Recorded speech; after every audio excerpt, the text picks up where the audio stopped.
مسجد حرام سے مسجد اقصی تک حضور براق پہ گئے.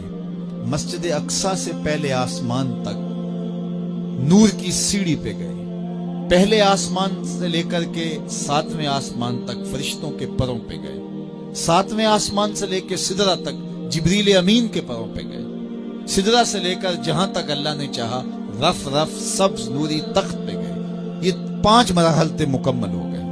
اور آج ہمیں خوشی کیوں نہ ہو، آج کی شب میرے اور آپ کے آقا و مولا وہاں تک پہنچے ہیں جہاں کسی کا خیال بھی نہیں پہنچ سکتا. کوئی فلک تے رہ یار گیا، کوئی جا سدرہ تے ہار گیا، ایک کالیاں زلفاں والا سی جڑا عرش تو بھی لنگ پار گیا. اتنا عروج کائنات میں حضور علیہ السلام سے پہلے نہ کبھی کسی کو ملا، نہ حضور کے بعد کسی کو ملا. وہ بلندیاں، وہ رفعتیں، وہ وسعتیں، وہ شان و شوکت، وہ عزت، وہ عظمت، وہ رفعت ان کا مقسوم ہوا جو انہی کا ہی حصہ ہے. اور اللہ تعالیٰ جل شانہ نے اتنا نوازا کہ کوئی کمی باقی نہیں رہی. اور حضور کے صدقے سے اس امت کو بھی نواز دیا گیا، بخشش کا وعدہ دے کر اس امت کے لیے 50 نمازوں کا تحفہ دے کے، جو بعد میں سمٹ کے 5 رہ گئیں، اور خواتین میں سورہ بقرہ عطا کر کے اس امت کے دردوں کا درماں کیا اور انہیں سکون اور قرار کی دولت نصیب فرمائی. کتاب رحمت قرآن مجید اس واقعہ کو بہت شان و شوکت کے ساتھ بیان کیا ہے کہ وہ ذات پاک ہے جس نے اپنے عبد خاص کو، عبد مکرم کو، رات کے مختصر حصے میں مسجد حرام سے مسجد خاص تک، مسجد اقصی تک سیر کرائی، تاکہ وہ اپنے عبد خاص کو، اپنے بندہ خاص کو اپنی قدرت کی نشانیاں دکھائے. وہ مسجد اقصی جس کے اطراف میں رحمتیں برستی ہیں، انوار اترتے ہیں اور برکات کا نزول ہوتا ہے. اور پھر مسجد اقصی سے لے کر آسمان تک، اور آسمان سے سدرہ تک، اور سدرہ سے جہاں تک میرے رب نے چاہا اپنے محبوب کو سیر کرائی اور قدرت کے نشانات دکھائے. جنت کی سیر کروائی، حضور نے دوزخ کا ملاحظہ کیا، مسجد اقصی میں نبیوں کی امامت کروائی، بیت المعمور میں اللہ کے محبوب کی جلوہ گری ہوئی، انبیاء علیہم السلام سے ملاقاتیں ہوئیں، اور سب سے بڑھ کر اللہ نے اپنے محبوب کو اپنا دیدار عطا فرمایا.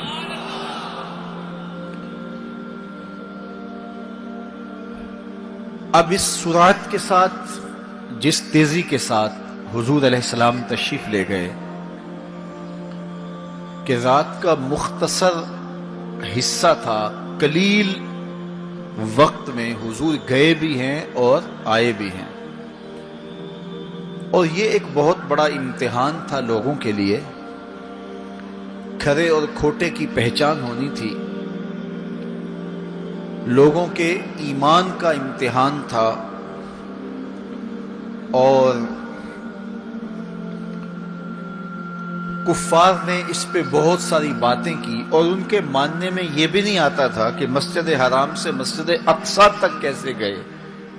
ابو جہل نے گلی گلی جا کے پروپیگنڈا کیا کہ ہمارا کون سا مسجد اقصی میں آنا جانا نہیں ہے، تو 1 مہینہ جاتے ہوئے لگتا ہے، 1 مہینہ آتے ہوئے لگتا ہے، تو چھو کے بھی آنا ہو تو 2 ماہ چاہیے. اور یہ رات کے مختصر وقفے میں وہاں سے ہو کر آنے کی بات کر رہے ہیں، تو یہ کیسے ہم تسلیم کریں، یہ باتیں کیسے مان لیں؟ تو وہ مسجد حرام سے لے کے مسجد اقصی تک حضور علیہ السلام کے جانے اور آنے کو نہیں مانتے تھے، اور ماننے والوں نے کہا سر عرش بھی گئے ہیں اور واپس آئے ہیں، ہم اسے بھی مانتے ہیں۔ ابو جہل نے گلی گلی جا کے کہا، اور اس نے یہ سمجھا کہ یہ میرے ہاتھ ایک چیز آ گئی ہے جس سے میں لوگوں کو حضور سے دور کر سکوں، اور وہ پوچھتا پھرتا تھا بتاؤ یہ بات ماننے میں آتی ہے؟ اچانک حضرت ابو بکر صدیق رضی اللہ تعالیٰ عنہ سے ملاقات ہو گئی، تو کہا ابو بکر تم ہی بتاؤ، اگر کوئی کہے کہ رات کے مختصر حصے میں گیا بھی ہوں اور پلٹ کے بھی آیا ہوں تو یہ بات ماننے میں آتی ہے؟ تو فرمایا بالکل ماننے میں نہیں آتی، چھو کے بھی آنا ہو تو 2 ماہ چاہیے۔ سمجھا لوہا گرم ہو گیا، اب چوٹ پورے ٹکانے پہ بیٹھے گی، تو کہنے لگا کہ پھر جن کا کلمہ تم پڑھتے ہو انہوں نے یہ دعویٰ کیا ہے۔ تو حضرت ابو بکر صدیق فرماتے ہیں کہ وہ اس سے بھی عجیب کرے تو میں وہ بھی ماننے کو تیار ہوں، وہ تو آسمان کی خبریں دیتے ہیں، ہم وہ بھی مانتے ہیں۔ تو محبت والوں کے لیے، ایمان والوں کے لیے تو یہ قابل تعجب نہیں ہے۔ قرآن بتاتا ہے کہ حضرت سلیمان علیہ السلام نے کہا کہ مجھے تخت بلقیس چاہیے، تو ایک جن کھڑا ہو گیا، حضرت یہ خدمت میں سر انجام دیتا ہوں، کب تک لے کر آؤ گے؟ اس نے کہا دوپہر تک لے آؤں گا، مجلس برخاست ہونے سے پہلے پہلے تخت حاضر کر دوں گا۔ اور وہ کوئی ڈبیا نہیں تھی کہ جیب میں ڈال کے لے آنی ہو، وہ تخت اتنا بڑا تھا کہ 60 ہاتھ چوڑا تھا، 80 ہاتھ لمبا تھا اور کئی ہاتھ موٹا تھا، 7 کوٹڑیوں میں مکفل تھا، پہرے دار کھڑے تھے، 1 مہینے کی مسافت پہ تھا۔ اس کو جیب میں بھی ڈال کے لانا ہو تو پھر بھی 2 ماہ چاہیے، لیکن وہ اتنا بڑا تخت، اس کو وہاں سے لانا کوئی تماشا لبے بام تو نہیں تھا۔ لیکن جن نے کہا حضرت میں مجلس برخاست ہونے سے پہلے پہلے وہ تخت حاضر کر دیتا ہوں۔ قرآن نے ساری تفصیل سورہ النمل میں بیان کی۔ اب کتنی بڑی پیشکش تھی، لیکن حضرت سلیمان نے کہا نہیں، مجھے اس سے بھی پہلے چاہیے۔ پھر وہ اٹھا جس کے سینے میں کتاب اللہ کا علم تھا، قال الذی عندہ علم من الکتاب۔ مفسرین نے ان کا نام آصف بن برخیہ بتایا ہے، جو حضرت سلیمان کا صحابی تھا۔ اس نے کہا حضرت میں یہ سعادت اپنے ذمے لینا چاہتا ہوں، آپ کو اگر جلدی چاہیے تو میں لے آتا ہوں۔ تو آپ نے فرمایا وہ تو دوپہر تک کا ٹائم دے رہا، بتاؤ تم کب لاؤ گے؟ تو وہ شخص جو زبور کا عالم تھا اور حضرت سلیمان علیہ السلام کا صحابی تھا، وہ بولا انا آتی کا بہی قبل ان یرتد الیک طرفک، حضور آپ آنکھ بعد میں جھپکیں گے، تخت پہلے حاضر ہوگا۔ اور حضرت سلیمان نے ابھی آنکھ جھپکی نہیں تھی، تخت سامنے پڑا ہوا تھا۔ بے ساختہ پکارا ھذا من فضل ربی، یہ میرے رب کا فضل ہے کہ جس نے میرے ماننے والے کو یہ روحانی طاقت اور توانائی نصیب کر دی۔ میں آپ سے کہتا ہوں کہ حضرت سلیمان کے امتی کی یہ شان ہے کہ 1 مہینے کی مسافت پر پڑا ہوا تخت آنکھ جھپکنے سے پہلے حاضر کر دیتا ہے، اور خود سلیمان مقتدی بن کے مسجد اقصی میں جس امام کے پیچھے کھڑے ہوں، اس امام کی شان کا عالم کیا ہوگا، ان کی رفعتوں کا عالم کیا ہوگا۔ تو یہ ایک امتحان ہے معراج، اور میرے اور آپ کے آقا و مولا کی عظمتوں کو ماننے والوں نے کہا کہ یہ بعید نہیں ہے، اللہ اپنے محبوب علیہ السلام کو جہاں چاہے جتنے وقت میں چاہے لے جا بھی سکتا ہے، اور اللہ کی دی ہوئی طاقت سے محبوب واپس پلٹ کے آ بھی سکتے ہیں۔ لوگوں نے یہ کہا کہ جسم اتنی سرعت کے ساتھ اگر محو سفر ہو تو تحلیل ہو جائے، تو میاں تخت سلیمان تحلیل نہیں ہوا، اور یہ حضرت سلیمان کے مقتدی کی تخت بلقیس جو ہے وہ تحلیل نہیں ہوا، اور یہ حضرت سلیمان کے مقتدی کی روحانی قوتوں کا کرشمہ ہے۔ تو جب ان کے مقتدی کی قوتوں کا یہ کرشمہ ہے تو ان کے امام کی طاقتوں کا عالم کیا ہوگا اور رفتوں کا عالم کیا ہوگا۔ باقی یہ دعویٰ میرے رب کا ہے، سبحان الذی اسری بعبد، وہ ذات پاک ہے جس نے اپنے عبد خاص کو سیر کرائی۔ اور پھر دنیا ورطہ حیرت میں ہے کہ اتنے مختصر حصے میں، اتنے قلیل وقت میں کیسے گئے اور کیسے پلٹ کے آئے۔ اور میرے رب نے کہا کہ سن لو، یہ میرے محبوب کا سفر نہیں ہے، یہ میرے محبوب کی سیر ہے۔ سبحان الذی اسری، یہ میرے محبوب کا سفر نہیں ہے، یہ میرے محبوب کی سیر ہے۔ اور آپ جانتے ہیں سفر اور سیر میں فرق، سفر تیزی کے ساتھ کیا جاتا ہے۔ میں اب جو فاصلہ طے کر کے آیا ہوں، تو اگر میں سیر کی غرض سے یہاں آتا تو مجھے 2 گھنٹے لگتے، اور اگر میں گاڑی پہ بھی آتا تو پھر بھی مجھے کم از کم پونا گھنٹہ چاہیے تھا، لیکن میں 15-20 منٹ میں یہاں پہنچنے کی کوشش کی ہے، کیونکہ میری نگاہ میں ایک تھا کہ میں نے دیے گئے وقت کے مطابق یہاں پہنچنا ہے۔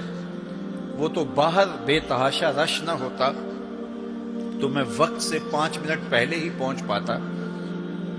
تو میں دائیں بائیں سے بے نیاز ہو کے اپنی منزل پہ نگاہیں گاڑے ہوئے سرپٹ دوڑ رہا تھا اور یہاں تک آ پہنچا۔ لیکن سیر جو ہوتی ہے اس میں ہر منظر پہ رکا جاتا ہے، ٹھہرا جاتا ہے، کوئی نظارہ ہو تو اس سے لطف اندوز ہوا جاتا ہے۔ اب اتنی سرعت کے ساتھ گئے اور واپس پلٹ کے آئے، میرا رب کہتا ہے یہ میرے محبوب کا سفر نہیں تھا، یہ میرے محبوب کی سیر تھی۔ کیا سمجھو گے میرے محبوب کو جس کی سیر تمہاری سمجھ میں نہیں آتی؟ اگر وہ سفر کرے تو پھر کیسے سمجھو گے؟ یہ تو ابھی سیر ہے اور تم ورطہ حیرت میں ہو، کیسے گئے کیسے آئے۔ عقل والے کہتے ہیں کہ زمین، سطح زمین سے لے کر 44 میل تک ہوا ہے، اس کے بعد کرۂ خلا ہے، پھر کرۂ زمہریر ہے، پھر کرۂ نار ہے، پھر آسمان میں خرق و التیام ممکن نہیں، جسم کا صعود ممکن نہیں ہے، آسمان میں دروازے نہیں ہیں، آسمان ٹوٹ نہیں سکتا، پھٹ نہیں سکتا، تو کیسے کوئی آسمان سے گزر سکتا ہے؟ تو کیسے چلے گئے؟ ہم کہتے ہیں کہ حضرت آدم ماں حضرت حوا کے کیسے آئے؟ یہ رکاوٹیں ان کے راستے میں بھی تو تھیں۔ حضرت عیسیٰ علیہ السلام کے بارے میں ہمارا عقیدہ ہے کہ وہ پھانسی نہیں دیے گئے، سولی نہیں چڑھائے گئے، بلکہ اللہ نے ان کو آسمان پہ اٹھا لیا۔ تو یہ رکاوٹیں تو ان کے راستے میں بھی آئی ہوں گی، تو وہ کیسے چلے گئے؟ جب حضرت عیسیٰ جا سکتے ہیں، حضرت آدم آ سکتے ہیں، تو میرا نبی جا بھی سکتا ہے، میرا نبی آ بھی سکتا ہے۔ فرق یہ ہے ابھی تک جو گیا ہے پلٹ کے آیا نہیں، جو آیا ہے ابھی تک پلٹ کے گیا نہیں۔ میرے نبی گئے بھی ہیں، میرے نبی آئے بھی۔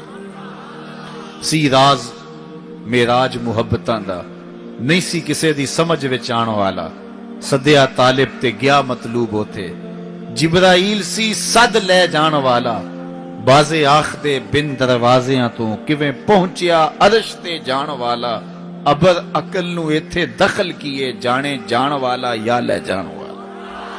یہ میرے رب کا دعویٰ ہے، اپنے محبوب کو سیر میں نے کروائی۔ تو کائنات میں جن رفعتوں تک، جن بلندیوں تک میرے حضور پہنچے، اچھا سیر کروائی کیوں؟ تو کہا کہ میں اپنے عجائب قدرت کی نشانیاں اپنے عبد خاص کو، عبد منیب کو، عبد مختار کو، عبد مکرم کو دکھانا چاہتا ہوں۔ اور پھر اللہ جل شانہ نے اپنے محبوب کو اتنی نشانیاں دکھائیں جن کا تعلق دیکھنے سے بھی تھا، جن کا تعلق وجدان سے بھی تھا، محسوسات سے بھی تھا، سننے سے بھی تھا۔ کبھی حضور علیہ الصلوۃ والسلام جنت کی خوشبو سونگھتے ہیں، نظاروں کی وادی دیکھتے ہیں، اور جنت کے محلات کو حضور ملاحظہ فرماتے ہیں، اور کبھی دوزخ کے اندر عذابوں میں مبتلا لوگوں کو حضور علیہ الصلوۃ والسلام دیکھتے ہیں، اور پھر اپنی امت کو بیان بھی فرمایا تاکہ وہ ان اعمال بد سے بچ جائیں جو جہنم میں لے جانے کا سبب اور ذریعہ ہے۔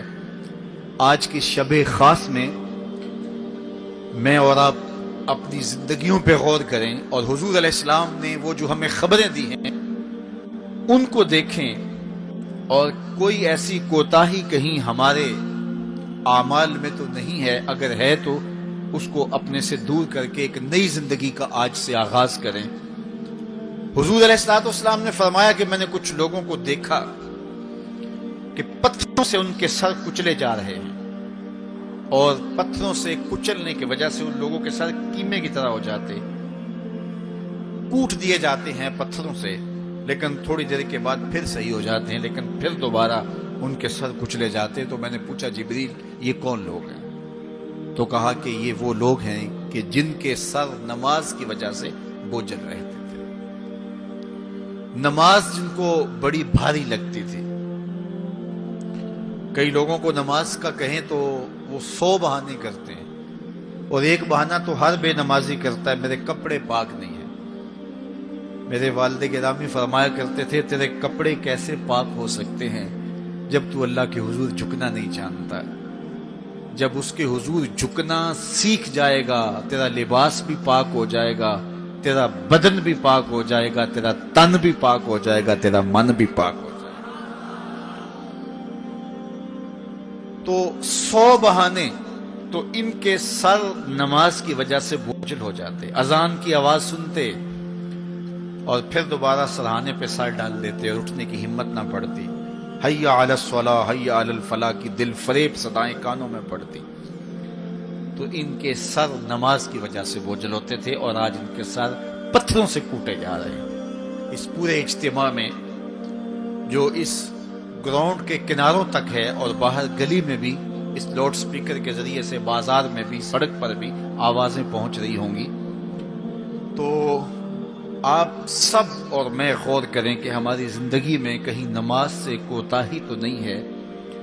اور یہ بھی سن لیجئے کہ یہ معراج کا تحفہ خاص ہے جو حضور لے کر آئے ہیں۔ معراج کی شب جب حضور وہاں پہنچے، جب کسی کا تصور بھی نہیں پہنچ سکتا، تو اللہ نے اپنے محبوب علیہ السلام کو جو عطا کیا اس میں خواتین میں سورہ بقرہ تھی۔ سورہ بقرہ کی آخری آیات عطا کی گئی، امت کے ساتھ بخشش کا وعدہ کیا گیا اگر وہ شرک نہیں کرتی، اور جو سب سے اہم شے وہ یہ کہ 50 نمازوں کا تحفہ دیا گیا۔ آقا کریم علیہ السلام 50 نمازوں کا ہدیہ اور تحفہ لے کر کے واپس پلٹے۔ چھٹے آسمان پہ حضرت موسیٰ علیہ السلام سے ملاقات ہوئی، اور انہوں نے کہا کہ میں بنی اسرائیل کا تجربہ رکھتا ہوں، اور امتوں کا گہرا تجربہ رکھنے کی وجہ سے میں آپ سے عرض کرتا ہوں کہ آپ اللہ کی بارگاہ میں جائیے اور نمازوں میں تخفیف کی درخواست پیش کیجیے، یہ 50 نمازیں نہیں پڑھ پائیں گے۔ تو حضرت موسیٰ علیہ السلام کے کہنے پہ حضور دوبارہ بارگاہ عزدی میں حاضر ہوئے اور عرض کی، تو 5 نمازوں کی رخصت ہو گئی، 45 رہ گئی، تو واپس پلٹے تو حضرت موسیٰ علیہ السلام نے پھر کہا کہ یہ 45 بھی نہیں پڑھ سکیں گے، آپ اللہ کی بارگاہ میں دوبارہ تخفیف کی درخواست پیش کیجیے۔ تو حضور دوبارہ جاتے، پھر آئے، پھر انہوں نے کہا، 9 مرتبہ واپس بھیجا، اور 50 سے 5 نمازیں رہ گئی۔ جب 5 نمازیں لے کے حضور واپس آ رہے تھے تو حضرت موسیٰ پھر ملے، اور انہوں نے ایک بار پھر کہا، ایک بار اور جائیے۔ اب عادت باری کیا ہے، ہر بار درخواست کرنے سے 5 نمازوں کی رخصت ملتی ہے، اب رہ ہی 5 گئی ہیں، تو عادت باری کے مطابق اب یہ 5 بھی معاف ہو جائیں گی۔ تو حضور نے فرمایا، مجھے رب سے شرم آتی، رب سے حیا آتی، امت سے توقع کی کہ یہ امت اتنی نکمی تو نہیں ہے کہ 5 نمازیں بھی نہ پڑھے. تو میرے اور آپ سے یہ ہمارے آقا و مولا کی توقع تھی کہ ہم 5 نمازیں ادا کریں، اور یہ 5 نمازیں ہمیں ثواب 50 کا عطا کریں گے. لا تبدیل لکلمات اللہ، اللہ کی باتیں تبدیل نہیں ہوتی. بظاہر یہاں 9 مرتبہ تبدیلی آئی ہے، لیکن اللہ نے ایک ضابطہ دیا، من جاء بالحسنۃ فلہ عشر امثالھا، جو ایک نیکی کرے 10 کا ثواب دیتا ہوں، پڑھو گے 5 ثواب 50 کا عطا کروں گا، چونکہ اللہ کی باتیں تبدیل نہیں ہوتی. تو یہ 5 نمازیں تحفہ معراج ہیں جو حضور لے کر کے آئے ہیں. اسی لیے الصلاۃ معراج المومنین کہا گیا کہ معراج اہل ایمان کے لیے، نماز اہل ایمان کے لیے معراج ہے. حضور کا معراج تو یہ کہ رخ مالک سے پردے اٹھے اور دیدار الہی کیا، اور وہاں تک پہنچے جہاں کسی کا تصور بھی نہیں پہنچ سکتا. لیکن اس امت کے لیے معراج یہ ہے کہ جب وہ پیشانی سجدے میں رکھ کے سبحان ربی الاعلیٰ کہتی ہے، اتنی رحمتیں برستی ہیں کہ اگر لوگوں کو پتہ چل جائے کہ ہم جب سجدے میں ہوتے ہیں تو کتنی رحمتیں برستی ہیں، تو وہ سجدے سے ساری نہ اٹھائیں. اتنی رحمتوں کا نزول ہوتا ہے. اس لیے اس امت کا معراج یہ ہے کہ یہ 5 گانا نماز شعار زندگی بنا لے، کبھی بھی نماز قضا نہ ہونے دے. اپنی زندگی میں نمازوں کو اس طرح شامل کرے کہ نماز کا وقت آئے تو بے چینی ہو کہ نماز کی ادائیگی ہو، اور ایک نماز کے بعد دوسری نماز کا انتظار کرنے لگ جائیں. میرے اور آپ کے آقا و مولا نے فرمایا، مجھے تمہاری دنیا سے صرف 3 چیزیں پسند ہے. حبب الی من دنیاکم ثلاث، تمہاری دنیا سے صرف 3 چیزیں پسند ہے: خوشبو، پاکیزہ عورتیں، اور میری آنکھوں کی ٹھنڈک نماز میں رکھی گئی. حضور نماز کو آنکھوں کی ٹھنڈک قرار دیں، اور فرمایا بلال حبشی کو جب اذان کے لیے کہتے تو یہ فرماتے، ارحنا یا بلال، بلال اٹھو اور ہمارے سینے کو راحت پہنچا دو. تو نماز سے حضور کے قلب کو، حضور کے سینے کو راحت پہنچتی تھی. میں اور آپ جتنے لوگ یہاں آئے ہیں، اور جس ہجوم کے ساتھ، جس شوق کے ساتھ، جس ولولے کے ساتھ اور جس محبت کے ساتھ آئے ہیں، یقیناً آپ اور میں حضور کو راضی کرنے آئے ہیں، اپنے رب کو راضی کرنے آئے ہیں، آقائے دو عالم کی رضا کے حصول کے لیے ہم آئے ہیں. تو حضور کی رضا کے طالب بن کے آج کے اس اجتماع میں آنے والوں، اگر تم چاہتے ہو کہ حضور ہم سے راضی ہو جائیں، تو اگر بدقسمتی سے کوئی بے نمازی ہے تو آج عزم کر کے جائے کہ آج کے بعد نماز نہیں چھوڑوں گا، اللہ کے رسول راضی ہو جائیں گے انشاءاللہ. چونکہ حضور نے نماز کو اپنی آنکھوں کی ٹھنڈک قرار دیا ہے، اپنے دل کا قرار نماز کو قرار دیا. ارحنا یا بلال، بلال ہمیں راحت پہنچا دو اذان دے کے. تو یہ حضور کے لیے راحت کا سبب تھا. تو 5 گانا نماز شعار زندگی رکھیں، اور جنہیں نماز نصیب ہے وہ یہ سمجھیں کہ نماز معراج المومنین ہے، تو پھر ہمیں سجدے میں اس کی لذت کیوں نصیب نہیں ہوتی. تو وہ اپنے خیالات کو قابو میں کریں، اپنی نماز میں یکسو ہو جائیں. پڑے سجدے میں ہوں اور کھڑے دکان پہ ہوں تو پھر سجدہ سرور بخش نہیں ہوگا، پھر قیام لذت آفری نہیں ہوگا. تو اپنی نماز کو اس قدر یکسو کر لو کہ جب تم سجدے میں ہو، قیام میں ہو، رکوع میں ہو، تو سجدے، قیام اور رکوع کی لذت تمہیں حاصل ہو رہی ہو، تو پھر معراج کی لذتیں تمہیں نماز میں نصیب ہوں گی اور قرار نصیب ہوگا. تو کہا میں نے کچھ لوگوں کو دیکھا کہ ان کے سر کوٹے جا رہے ہیں، اور میں نے پوچھا یہ کون لوگ ہیں؟ تو کہا یہ وہ لوگ ہیں کہ جو نماز نہیں پڑھا کرتے تھے، جن کے سر نماز سے بوجھل رہتے تھے. پھر کچھ لوگوں کو دیکھا معراج کی شب، فرماتے ہیں کہ ان کے آگے اور پیچھے چیتھڑے بندھے ہوئے ہیں، اور وہ کانٹے دار جھاڑیاں تھوہر کھا رہے ہیں، کڑوی جھاڑیاں کھا رہے ہیں، اور گرم پتھر چاٹ رہے ہیں اور کھا رہے ہیں. تو میں نے پوچھا کہ یہ کون بد نصیب لوگ ہیں؟ تو کہا یہ وہ لوگ ہیں جو اپنے مال کا صدقہ نہیں دیا کرتے تھے، مال کی زکوٰۃ نہ ادا کرنے والے، سخت عذاب میں مبتلا ہوں گے اور اللہ کے قہر و غضب کا شکار ہوں گے۔ اور پھر فرمایا میں نے ایسے لوگوں کو بھی دیکھا کہ جن کے سامنے انواع و اقسام کے کھانے پڑے ہوئے ہیں، ہنڈیا کے اندر اچھے تازہ اور خوشبودار معقولات موجود ہیں، لیکن وہ ان کو نہیں لے رہے، بلکہ بدبودار سڑا ہوا گوشت کہیں پڑا ہے اور وہ اس کو اٹھا اٹھا کے کھا رہے ہیں۔ تو مجھے حیرت ہوئی، تو میں نے جبریل سے پوچھا کہ یہ کون بد نصیب لوگ ہیں کہ ان کے سامنے بھنا ہوا تازہ گوشت موجود ہے، خوشبودار گوشت موجود ہے، لیکن یہ اس بدبودار اور متعفن میں ہاتھ مار رہے ہیں۔ تو کہا یہ آپ کی امت کے وہ بد نصیب لوگ ہیں کہ جن کو پاک طاہر اور پاکیزہ بیویاں میسر تھی، لیکن اس کے باوجود وہ ناپاک عورتوں کے بستروں پہ راتیں بسر کرتے تھے۔ دور موجود کے اندر برائی اور بدی تیزی کے ساتھ پھیلتی چلی جا رہی ہے، اور جدید ذرائع ابلاغ نے، جس میں سوشل میڈیا پیش ہے، آنکھوں سے حیا تو چھین ہی لیا ہے، خیالوں کی پاکیزگی تو چھین ہی لی ہے، عصمت کے جوہر پر اتنی تیزی سے یہ آلات حملہ آور ہیں کہ اپنی نئی نسلوں کو بچانا اور ان کی حفاظت کرنا بہت ضروری ہو گیا ہے۔ میری اور آپ کی ذمہ داری ہے کہ ہم اپنی اولادوں پر گہری نظر رکھیں اور ان کی حفاظت کریں، چونکہ اگر عصمت کا جوہر محفوظ نہ رہا تو پھر پلے کچھ بھی نہیں رہا، اگر آبرو سلامت نہیں رہی تو پھر پلے کچھ بھی نہیں رہا۔ قیامت کے دن ان لوگوں کو اس صورت کے اندر لایا جائے گا کہ وہ یہ غلیظ کھانے کھا رہے ہوں گے، اور ذلت اور رسوائی کی وہ زندگی ان کو سہنا پڑے گی، اور اللہ کے قہر و غضب کا شکار ہونا پڑے گا۔ اپنی خلوت کو اور اپنی جلوت کو پاکیزہ رکھنے کی کوشش کرو، اور اللہ کی رضا اپنا مقصود زندگی بنا لو۔ وہ آنکھ جو غیر محرم کو شہوت کی نظر سے دیکھتی ہے، قیامت کے دن جہنم کی آگ سے بھر دی جائے۔ اپنے خیالوں کو بھی پاکیزہ کرو، اپنی سوچوں کو بھی پاکیزہ کرو، اور اپنی زندگی کی ایک ایک ساعت کو اپنے مالک کے حضور پیش کرو، اور اللہ سے توفیق مانگو خیر کی اور برکت اور رحمت کی۔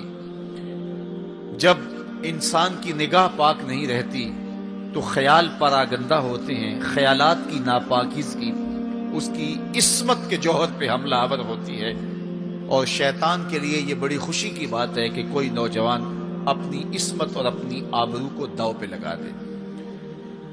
تو دور موجود کے اندر یہ فتنہ تیزی کے ساتھ بڑھتا چلا جا رہا ہے، اس میں ہماری معاشرت کی ناہمواریاں اور جدید ذرائع ابلاغ اور قرب قیامت کی وجہ سے فتنوں کا آسمان سے بارش کی طرح برسنا ہے، لیکن جو اپنے آپ کو بچا لے وہی سرخرو ہوگا، جو نہیں بچا پائے گا وہ اپنی دنیا اور آخرت برباد کر لے گا۔ اللہ کے محبوب نے ارشاد فرمایا کہ میں نے کچھ لوگوں کو دیکھا کہ ان کی زبانیں لوہے کی کینچیوں سے کاٹی جا رہی ہیں، آگ کی کینچیوں سے کاٹی جا رہی ہیں۔ دو روایات ہیں، لوہے کی کینچیوں سے اور آگ کی کینچیوں سے۔ تو میں نے پوچھا جبریل یہ کون لوگ ہیں؟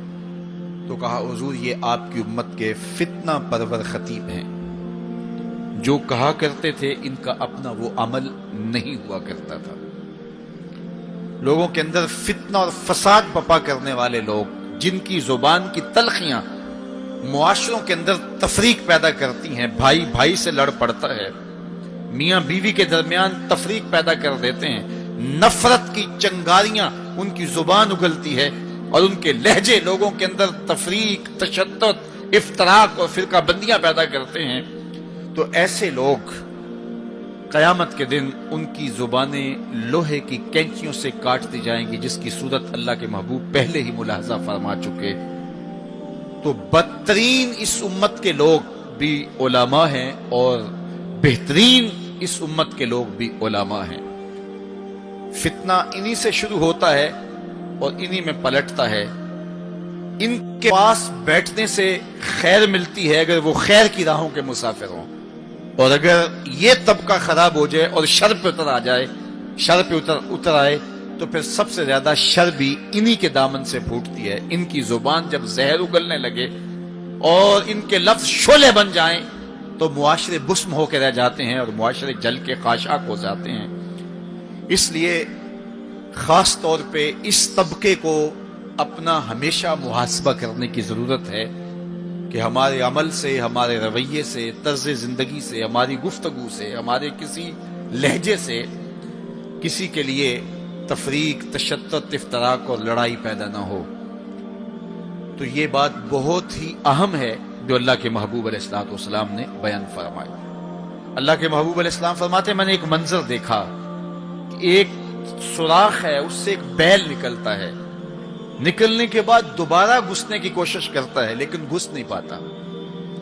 تو میں نے جبریل سے پوچھا کہ یہ کیا ماجرا ہے؟ تو جبریل نے کہا کہ حضور یہ ان لوگوں کی مثال بیان کی ہے جو زبان سے بڑا بول نکال دیتے ہیں اور پھر دوبارہ اس کو لینا چاہتے ہیں تو پھر وہ واپسی نہیں ہو سکتی۔ بعض اوقات آپ کوئی ایسی بات کر دیتے ہیں جس سے فتنہ پھیلنا شروع ہو جاتا ہے، جس سے شر پھیلنا شروع ہو جاتی ہے، جس سے معاشرے کے اندر تشتت اور افتراق پیدا ہونا شروع ہو جاتا ہے، جس سے لوگ آپس میں الجھ پڑتے ہیں۔ تو آپ آرام سے زبان سے کوئی جملہ نکال دیتے ہیں لیکن بعد میں اس کو واپس لینا چاہیں لیکن وہ شر پھیل چکی ہوتی ہے۔ تو اسی لیے ہمارے بزرگوں نے ہمیں یہ کہا ہے کہ بولنے سے پہلے 100 مرتبہ بات کو تول لو، غور کر لو، فکر کر لو۔ کمان سے تیر نہ نکلا ہو، آپ کے پاس اختیار ہوتا ہے کہ جب چاہو اس کو پھینک لو، لیکن جب آپ کمان سے تیر چھوڑ چکے ہوں تو پھر آپ کا اختیار ختم ہو جاتا ہے۔ پھر وہ زخمی کرے، کسی کی موت کا سبب بنے یا وہ تیر ضائع چلا جائے، پھر تمہارا اختیار نہیں ہوتا۔ تو بولنے سے قبل ضرور سوچو کہ میری زبان سے نکلا ہوا کوئی جملہ اس معاشرے پر کیا اثر پیدا کرے گا، اور جب زبان سے جملہ نکل گیا تو پھر آپ کے اختیار میں نہیں ہے۔ تو یہ بہت ضروری ہے۔ اس وقت ہر بندہ جو زبان میں آئے بول دیتا ہے، ہر بندے کو اس وقت بولنے کی جو لت ہے، اور آج کل تو وہ سوشل میڈیا کے اوپر جو من میں آیا تنہائی میں وہ لکھ دیا اور لکھ کے معاشرے کے اندر لوگوں کے اندر وہ چیز وائرل کر دی، جس طرح کی تصویر چاہا ڈال دی، لیکن پھر بعد میں وہ آپ کے اختیار میں چیز نہیں رہتی ہے۔ بلکہ اب تو اتنے بخسیس اور اتنے نیچ فطرت کے لوگ بھی سوشل میڈیا پہ بیٹھے ہوئے ہیں۔ کسی زمانے کے اندر جو گندے مزاج کے لوگ ہوتے تھے وہ واش روم کے اندر بیٹھ کر کے چھپ کے اپنے خب سے باطن کا اظہار کرتے تھے، اور واش روم کی دیواروں کے اوپر جو ان کے من میں غلاظت ہوتی وہ لکھ دیا کرتے تھے۔ پبلک واش رومز کے اندر ایسے مناظر آپ نے بھی دیکھے ہوں گے کہ انسانیت کا سر شرم سے جھک جاتا ہے۔ ایسے چھوٹی سوچ کے لوگ وہاں بیٹھ کر کے جو ہے وہ لکھ دیا کرتے تھے۔ اب وہی لوگ، ان کو ایک سوشل میڈیا کا پلیٹ فارم مل گیا ہے اور وہ یہاں اپنے بند کمرے میں جو چاہیں لکھ کے اس کے اوپر ڈال دیں، اور اس کی شر اور اس کا فساد اور اس کی غلاظت، اس کی گندگی کے چھینٹے کہاں کہاں تک پہنچتے ہیں، ان کو اس سے غرض نہیں ہوتی۔ تو ایک ایک حرف جو زبان سے نکلتا ہے، تمہارا قلم سے نکلا ہوا ایک ایک جملہ، اس کا حساب ہونا ہے قیامت کے دن۔ ایک ایک چیز کے بارے میں پوچھا جائے گا۔ اور آج اگر تم سوشل میڈیا پہ کوئی بات چھوڑتے ہو، یا کسی مجمع عام کے اندر کوئی بات کرتے ہو، یا تنہائی کے اندر کوئی بات کرتے ہو اور پھر اس کی شر پھیلتی ہے، تو وہ شر تو پھر سفر کرتی رہے گی۔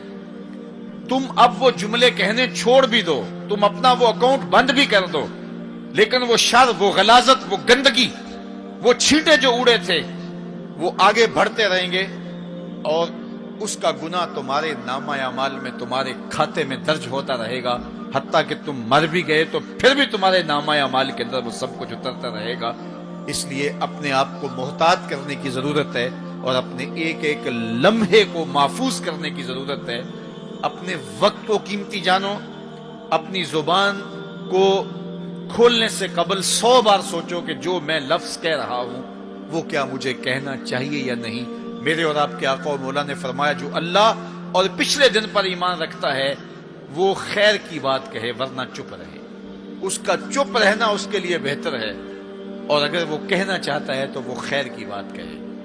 تو فرمایا میں نے وہاں بیل نکلتے ہوئے دیکھا اور پھر دوبارہ گھسنا چاہتا ہے تو گھس نہیں پاتا، تو کہا جبریل نے کہ یہ وہ بول ہے جو زبان سے نکالا جا چکا ہے، اب دوبارہ زبان میں اس کو داخل نہیں کیا جا سکتا۔ اور مختلف صورتیں حضور نے دیکھی، لوگوں کو عذابوں کے اندر مبتلا دیکھا، لوگوں کو تکلیفوں کے اندر مبتلا دیکھا، کسی کو خون کی نہر کے اندر غوطے کھاتے دیکھا، کسی کے پیٹ کے اندر سانپ دیکھے۔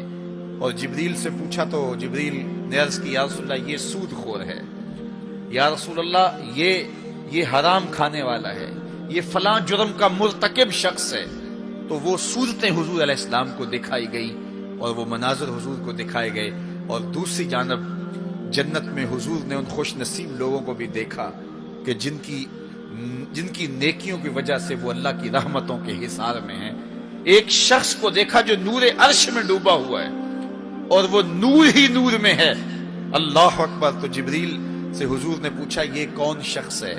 تو جبریل امین نے اس کی 3 خوبیاں بیان کی، ان میں سے ایک خوبی یہ تھی کہ وہ اپنے والدین کا فرما بردار ہے۔ حضور علیہ السلام نے معراج کی شب بہت نظارے دیکھے، جنت دوزخ کو مشاہدہ کیا۔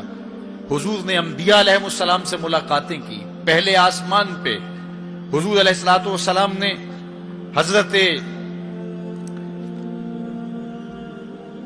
آدم علیہ السلام کو دیکھا، دوسرے آسمان پہ دیگر حتیٰ کہ 7ویں آسمان تک مختلف نبیوں کو دیکھا، اور پھر اس کے بعد حضور علیہ السلام 7 آسمانوں سے گزرتے ہوئے جب سدرۃ المنتہا پہ پہنچے تو جبریل امین نے کہا کہ حضور اب اس سے آگے میں نہیں جا سکتا۔ اللہ اکبر۔ پھر سبز نوری تخت آیا جس پہ حضور جلوہ فراز ہوئے، رف نامی اس تخت پہ حضور بیٹھے، پھر حضور وہاں تک پہنچے جہاں کسی کا خیال بھی نہیں پہنچ سکتا۔ خرد سے کہہ دو کہ سر جھکا لے، گماں سے گزرے گزرنے والے، یہاں خود پڑے ہیں جہت کو لالے، کوئی کیا بتائے کدھر گئے تھے، سراغ عین و متا کہاں تھا، نشان کیف و الا کہاں تھا، نہ کوئی ساتھی نہ کوئی راہی، نہ سنگ منزل نہ مرحلے تھے، کمان امکان کے جھوٹے نکتوں تم اول آخر کے پھیر میں ہو، محیط کی چال سے پوچھو کدھر سے آئے کدھر گئے تھے، کوئی حد ہے ان کے عروج کی، بلغل اولاب کمالے۔ حضور علیہ السلام فرماتے رأیت ربی فی احسن صورہ، اللہ اکبر۔ سب سے بڑی دولت جو حضور نے ملاحظہ کی، سب سے بڑا نور جو حضور نے دیکھا، سب سے بڑی قدرت کی نشانی جو حضور نے دیکھی، وہ یہ تھا کہ حضور نے سر کی آنکھوں سے اپنے رب کا دیدار کیا۔ نور ہی نور، اجالے ہی اجالے، روشنیاں ہی روشنیاں، اللہ اکبر۔ خود بلایا محبوب کو اور اپنا جلوہ دکھایا۔ ایک کوہ طور پہ خود چل کے جاتے ہیں، رب آرنی انظر الیک، مالک میں تجھے دیکھنا چاہتا ہوں، تو جواب کیا ملتا ہے؟ لن ترانی، اے موسیٰ تم مجھے نہیں دیکھ سکتے۔ اور ایک ام ہانی کے گھر لیٹے ہیں اور چادر اوڑھ کے استراحت کر رہے ہیں، جبریل جا کے حاضر ہو کے عرض گزار ہوتے ہیں ان اللہ اشتاق الی لقائک یا رسول اللہ، محبوب آپ لیٹے ہو، آپ کا رب آپ کا دیدار کرنا چاہ رہا ہے۔ تبارک اللہ، شان تیری، تجھی کو زیبا ہے بے نیازی، کہیں پہ وہ جوش لن ترانی، کہیں تقاضے وصال کے تھے۔ ایک کوہ طور پہ خود چل کے جاتا ہے اور دیدار کی طلب کرتا ہے، مالک میں تجھے دیکھنا چاہتا ہوں، جواب کیا ملتا ہے؟ لن ترانی، اے موسیٰ تم نہیں دیکھ سکتے۔ پہم اسرار ہوتا ہے بار بار، یا اللہ میں تجھے دیکھنا چاہتا ہوں۔ علماء نے لکھا جب یہ کہہ دیا گیا تم نہیں دیکھ سکتے تو پھر تقاضا کیوں تھا؟ کہا اس لیے کہ رب کا کلام سنا تھا، اس لیے تڑپ تھی، جس کے کلام میں اتنا لطف ہے دیدار کا مزہ کیا ہوگا۔ تو کہا تھا مالک میں تجھے دیکھنا چاہتا ہوں۔ اچھا اگر مجھے دیکھنا چاہتے انظر الی الجبل، اس پہاڑ کو دیکھو، اگر یہ اپنی جگہ پہ کھڑا رہا تو تم مجھے دیکھ لو گے۔ اللہ نے اپنی رویت کو استقرار جبل کے ساتھ معلق کر دیا۔ علامہ سعد الدین تفتزانی علیہ رحمہ نے شرح عقائد نصفیہ میں اس پہ گفتگو کی ہے کہ ممکن کے ساتھ معلق بھی ممکن ہوتا ہے۔ گویا اللہ کا دیدار ممکن ہے. تو اللہ تعالیٰ جل شانہ نے کہا کہ اس پہاڑ کو دیکھو، یہ اگر اپنی جگہ ٹھہرا رہا تو تم مجھے دیکھ لو گے. یہ الگ بات ہے کہ وہ پہاڑ ٹھہر نہ سکا، اللہ کے جلووں کی تاب نہ لا سکا. اللہ تعالیٰ نے اس پہاڑ پہ جب اپنی تجلی کا نزول کیا، اور وہ بھی تجلی ذاتی نہیں تھی، تجلی صفاتی، اور اس کا بھی عکس، پرتو، ظل اور سایہ اس پہاڑ پہ ڈالا، اور پہاڑ اس جلوے کی تاب نہیں لا سکا. طور جلنے لگا، خر موسیٰ صاعقہ قرآن بتاتا ہے. حضرت موسیٰ علیہ السلام بھی بے ہوشی کی کیفیت میں زمین پر تشریف فرما ہو گئے. اللہ اکبر. اس کے بعد جب ہوش میں آئے تو حضرت موسیٰ اللہ کی بارگاہ میں عرض گزار ہے، مالک میں تیرے حضور توبہ کرتا ہوں، میں نے تقاضا ہی کیوں کیا. اللہ اکبر. جلووں کی تاب نہیں لا سکے، اور وہ تجلی ذاتی بھی نہیں تھی، تجلی صفاتی تھی، اور وہ بھی تجلی صفاتی کا عکس تھا، سایہ تھا، اور وہ بھی پہاڑ پہ پڑا. پہاڑ سے منعکس ہو کے حضرت موسیٰ علیہ السلام پہ آیا، لیکن تاب نہیں لا سکے. لیکن اللہ کے دیدار کا سرما تو آنکھوں میں لگ گیا تھا، ایک جھلک تو پڑی تھی.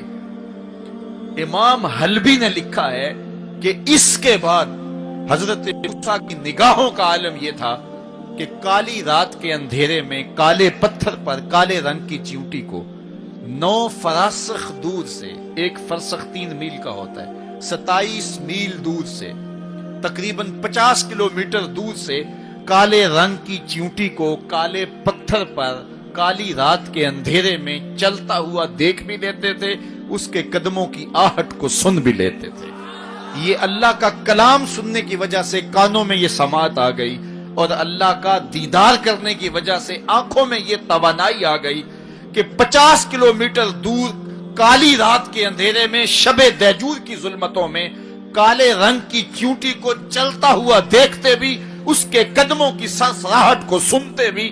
یہ اس کی نظر کا کمال ہے جس نے تجلی صفاتی کا پرتو پہاڑ پہ پڑتے ہوئے دیکھا اور تاب نہ لا سکا، اور جو ذاتی تجلیوں میں گم رہا اور آنکھ بھی نہیں جھپکتا. اس محمد عربی کی نگاہوں کا عالم کیا ہوگا، ان کی نظروں کا عالم کیا ہوگا. اسی لیے فرمایا انی ارا ما لا ترون واسمع ما لا تسمعون. جو میں دیکھتا ہوں وہ تم نہیں دیکھتے، جو میں سنتا ہوں وہ تم نہیں سنتے. تو تجلی صفاتی کا پرتو پڑا ہو تو نظر اتنی تیز ہو جائے، اور تجلی ذاتی کا عکس جس نے دیکھا، تجلی ذاتی کے جلووں میں جو گم رہا ہو، تو اس کی نگاہوں کا عالم کیا ہے. اللہ اکبر. یہاں تو خر موسیٰ صاعقہ ہے، وہاں کیا ہے، ما زاغ البصر وما طغى. آنکھ نہ ہی تو چندھیائی اور نہ حد ادب سے متجاوز ہوئی. کیسی آنکھ ہے، جب جلوائے محبوب دیکھا تو آنکھ چندھیائی بھی نہیں. آپ سورج کو دیکھیں اور وہ دوپہر پر ہو اور جو ہے وہ پورے جلال پر ہو تو آپ کی آنکھیں چندھیا جاتی ہیں، آپ دیکھ نہیں پاتے، آنکھوں میں پانی اتر آتا ہے. اب یہ آنکھیں کیسی تھیں کہ جب جلوائے جمال خدا دیکھا تو خدا کہہ رہا ہے، رب کہہ رہا ہے، ما زاغ البصر. کیسی آنکھیں ہیں کہ جو چندھیائی نہیں ہے، وما طغى، اور حد ادب سے متجاوز بھی نہیں ہوئی ہے. دنیا پر ایسا ہوتا ہے، کسی منظر کو کوئی نظر دیکھے تو نظر منظر کی تعریف کرتی ہے نا. کوئی نظارہ دیکھے تو ناظر تعریف کرتا ہے نا، واہ واہ کیسا نظارہ تھا، کیسا منظر تھا. دنیا کے اوپر یہی ہوتا آیا ہے. لوگ جاتے ہیں گلزاروں کو، پہاڑوں کو، کوساروں کو، وادیوں کو دیکھنے کے لیے، تو واپس پلٹتے ہیں تو کہتے ہیں کیا منظر تھا یار. پہاڑوں پہ جمی ہوئی برف، پھوٹتے جھرنے، بہتی ندیاں، کیا منظر تھا، کیا خوبصورت درخت تھے، اور درختوں کے اوپر کیا قدرت کے جمال کے رنگ تھے. اقبال بھی ایک منظر دیکھ کر آئے تو واپس کسی نے پوچھا کیا دیکھا وہاں، تو انہوں نے کہا من خدا را آنجا دیدم بے حجاب، میں نے اس کے جلوے وہاں بے نقاب دیکھے. تو جب کوئی ناظر کسی منظر کو دیکھتا ہے تو ناظر منظر کی تعریف کرتا ہے کہ واہ واہ کیسا منظر تھا، آنکھوں سے ہٹتا ہی نہیں ہے. یہ پہلی مرتبہ دنیا میں ایسا ہوا کہ ناظر نے منظر کو دیکھا تو منظر کہنے لگا واہ کیسی آنکھ ہے جو نہ چندھیاتی ہے نہ حد ادب سے گزرتی. یہ پہلی بار ایسا ہوا. ما زاغ البصر وما طغى. تو محبوب کریم نے اللہ اکبر اگر یہ کہا جائے کہ حضور کی روح نے معراج کیا تھا، یہ خواب دیکھی تھی، تو یہ آیت اس کی دلیل ہے کہ جب خواب دیکھی جاتی ہے تو یہ آنکھیں بند ہوتی ہیں. خواب خیال سے دیکھی جاتی ہے، وہ ایک خیال ہے جو پرواز کرتا ہے، اس کا تعلق دماغ سے ہوتا ہے. اور اگر روح کا دیکھنا ہو تو وہ روح بھی آنکھوں سے نہیں دیکھتی، ان آنکھوں سے، اس کی روح کی اپنی آنکھیں ہیں. تو جب آنکھوں کا ذکر کیا کہ آنکھ چندھیائی نہیں اور حد ادب گزری نہیں، تو محبوب پتا چلا کہ جو جلوہ دیکھا تھا وہ خواب میں نہیں دیکھا تھا، وہ اس آنکھ نے دیکھا تھا. جو جلوہ دیکھا تھا وہ آنکھ نے دیکھا تھا. اسی لیے تو بات آنکھ پہ ہو رہی ہے. ما زاغ البصر وما طغى، آنکھ چندھیائی نہیں، حد ادب سے گزری نہیں. تو معلوم ہوا کہ جو دیکھا تھا وہ آنکھ نے دیکھا ہے، اسی لیے تو آنکھ کی بات ہو رہی ہے. اور پھر ایک اور بات سنو، آگے قرآن کہتا ہے ما کذب الفؤاد ما رأى، جو آنکھ نے دیکھا دل نے اس کی تکذیب نہیں کی. یعنی جب آنکھ نے وہ جلوہ دیکھا تو آنکھ نے دل سے پوچھا کہ یہ وہی ہے، کیونکہ دل میں تو وہ پہلے ہی رہتا تھا، دل میں تو بسیرے پہلے ہی تھے، دل میں تو پہلے ہی تھے. دیکھو کسی نے کسی کو نہ دیکھا ہو اور وہ کسی کے ساتھ اس کو دیکھنے جائے، تو جس کے ساتھ وہ دیکھنے گیا اس نے دیکھا ہو تو اس کو لگے کہ یہ وہی ہے، تو وہ اس سے پوچھتا ہے جناب یہ وہی ہے، تو اس نے دیکھا ہو تو وہ تصدیق کر لیتا. اور اگر اس نے بھی نہ دیکھا ہو تو پھر اس سے کوئی پوچھتا بھی نہیں، چونکہ ہم بھئی ایک جیسے ہیں، تم نے بھی نہیں دیکھا میں نے بھی نہیں دیکھا. تو جب کسی نے پہلے دیکھا ہوا ہو تو پھر دوسرا اس کو پوچھتا ہے ہاں وہی ہے، اور وہ کہتا ہے ہاں وہی ہے. اور وہ یہ تب کہہ سکتا ہے کہ اس نے پہلے دیکھا ہو جب جمال الہی کو نگاہ مصطفیٰ نے دیکھا، تو نگاہ نے دل سے پوچھا یہ وہی ہے، یہ وہی ہے جو دل میں درد بن کے رہتا ہے، یہ وہی ہے. ما کذب الفؤاد ما رأى، قرآن بتاتا ہے جب آنکھ نے پوچھا نا دل سے تو دل نے تکذیب نہیں کی، دل نے کہا ہاں یہ وہی ہے. اب یہاں ایک جملہ کہتا ہوں اور میری تقریر یہاں اختتام کو بھی پہنچ جائے گی، تو یہ آپ کے لیے کافی کبھی غذا ہوگی اور روح کو سرشار رکھے گی. اور وہ یہ کہ جو دل میں رہتا ہو وہ آنکھوں کے سامنے آئے، اسے تو معراج کہتے ہیں. جو دل میں بستا ہو وہ آنکھوں کے سامنے آ جائے، اسے ہی تو معراج کہتے ہیں. اس لیے دل نے تو پہلے ہی دیکھا تھا، دل میں تو وہ پہلے ہی رہتا تھا. آج شب جو ہے وہ آنکھ نے دیکھا تو آنکھ جو ہے وہ تڑپ کے دل سے پوچھتی ہے وہی ہے. اللہ اکبر. تو پھر آنکھ نے جب پوچھا تو دل نے ما کذب الفؤاد، دل نے تکذیب نہیں کی بلکہ دل نے تصدیق کی. اللہ اکبر. قرآن پوچھئے، قرآن کہتا ہے افتمارونہ علی ما یری، تم بحث کر رہے ہو، لڑ رہے ہو، الجھ رہے ہو آپس میں اس پر کہ جو اس نے دیکھا، تم دیکھنے پہ الجھ رہے ہو. وَلَقَدْ رَآهُ نَزْلَةً أُخْرَى، جو پھر اس نے 2 بار دیکھا. تم ایک بار کی بات کر رہے ہو، اس نے 2 بار دیکھا. اللہ اکبر. ما کذب الفؤاد ما رأى. آنکھ کیسی ہے، حد ادب سے آگے نہیں گزرتی، چندھیاتی بھی نہیں ہے. بات ساری آنکھ کی ہو رہی ہے تو پھر بات خواب کی کہاں آ گئی؟ آنکھ کی بات ہو رہی ہے، آنکھ ہی دل سے پوچھ رہی ہے. تو بار بار آنکھ کی بات ہو رہی ہے، آنکھ نے دیکھا، آنکھ نے دیکھا. اچھا صرف دیکھا ہی کوئی بات نہیں ہوئی؟ اللہ اکبر.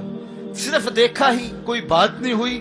قرآن سے پوچھتے ہیں، سورہ نجم اٹھاتے ہیں، فَأَوْحَى إِلَىٰ عَبْدِهِ مَا أَوْحَىٰ، کہاں باتیں بھی ہوئی تھی. اللہ اکبر. اب ساری توجہ ادھر ہوگی. کیا بات ہوئی؟ اعلامیہ کیا جاری ہوا؟ یہ مرکزی نقطہ ہے نا. ملاقات ہوئی ہے، اب کان کھڑے ہو گئے. پھر کوئی بات بھی ہوئی؟ جواب آیا ہاں ہوئی. فَأَوْحَىٰ، ہاں بات ہوئی. فَأَوْحَىٰ إِلَىٰ عَبْدِهِ، اس نے اپنے بندے سے کوئی بات کی. اب سماعتیں رک گئیں، سانسیں بھی رک گئیں. اب سنیں تو صحیح کیا بات ہوئی. اب سنو کیا بات ہوئی. اور اس بات پہ بات ہی ختم ہے. کیا لفظ ہیں اور کیا قرآن کا اسلوب ہے. قرآن تو واقعی اللہ کا کلام ہے. پھر ذرا سنیے ذرا کیا منظر ہے، لطف کیا ہے کہ ملاقات ہوئی. ملاقات کو قرآن بیان کر رہا ہے. آنکھ جھپکی نہیں ہے، بات قرآن بتا رہا ہے. آنکھ نہ جھپکی ہے نہ حد ادب سے آگے گزری ہے. یہاں ایک اور بات عرض کرنا چاہوں گا، حد ادب سے آگے نہیں گزری، حد ادب سے متجاوز نہیں ہوئی. تو یہ جملہ بتاتا ہے یہ جبریل سے ملاقات کی بات نہیں بتائی جا رہی، یہ رب سے ملاقات کی بات بتائی جا رہی ہے. یہ حد ادب کی جو بات ہے اس بات کو سمجھیں. پھر کہا، آنکھ نے پوچھا دل سے، دل نے کہا یہ وہی ہے. اللہ اکبر. آگے بڑھے، اب بات بھی کوئی ہوئی. کہا فاوحى الى عبده، اس نے اپنے بندے سے کوئی بات کی تھی. کوئی وہی کہتے ہیں اشارہ سریہ خفیہ، سرگوشی جسے کہتے ہیں، کسی کے کان میں کوئی بات کرنا. تو کہا پھر اس نے اپنے بندے سے کوئی بات بھی کی. کان کھڑے ہو گئے، سماعتیں رک گئی، سانسیں رک گئی. کیا بات ہوئی؟ جواب آیا ما اوہا، تمہیں کیا لگے جو بھی ہوئی، کرنے والے نے کی، سننے والے نے سنی. فاوحا الی عبدہ، اس نے اپنے عبد خاص سے پھر کوئی بات کی. کان رکے، جواب آیا ما اوہا، جو بھی ہوئی. جو بھی ہوئی کرنے والا جانے یا سننے والا جانے. سی راز میراج محبتاں دا نہیں کسے دی سمجھ وچ آن والا. سدیا طالب تے گیا مطلوب ہوتے، جبرائیل سی صد لے جان والا. بازے آخدے بن دروازیاں تو کیویں پہنچیا عرش تے جان والا. ابر عقل نو ایتھے دخل کیے، جانے جان والا یا لے جان والا. تو کہا جو بھی بات ہوئی وہ ہوئی ضرور. اللہ اکبر. لیکن اتنا سمجھ لو جو بھی بات ہوئی اس میں گناہگاروں کی بخشش کا پیکج ضرور تھا، اس میں گناہگاروں کی بخشش کی کہانی ضرور ہے. یہ بات اچھی طرح سمجھ لو. اس لیے تم خوشیاں منا رہے ہو، اسی لیے تمہارے چہرے کھلے ہیں معراج کی شب، کہ آج کی شب رب سے محبوب نے جو بات کی ہے اس میں گناہگاروں کی نجات کی ضمانت اپنے رب سے لی ہے. اللہ اکبر. تو وہ شان عطا کی، وہ رفعت نصیب ہوئی، وہ بلندیاں نصیب ہوئی جو کسی اور کا مقسوم نہیں ہے. ایک شب کا محفل معراج کیا، ساری زندگی ان کے نام پر درود پڑھتے رہیں، ان کے دین کے لیے اپنے آپ کو وقف کر دیں اور ایک ایک سانس ان کے نام کر دیں. حق کے شکر پھر بھی ادا نہ ہو، اس لیے کہ ہماری بخشش کی ضمانت اسی دہلیز سے ہوئی، اسی چوکھٹ سے ہوئی. یہ سارے اجالے، یہ ساری روشنیاں کائنات کے اندر جو آپ کو دکھائی دیتی ہیں،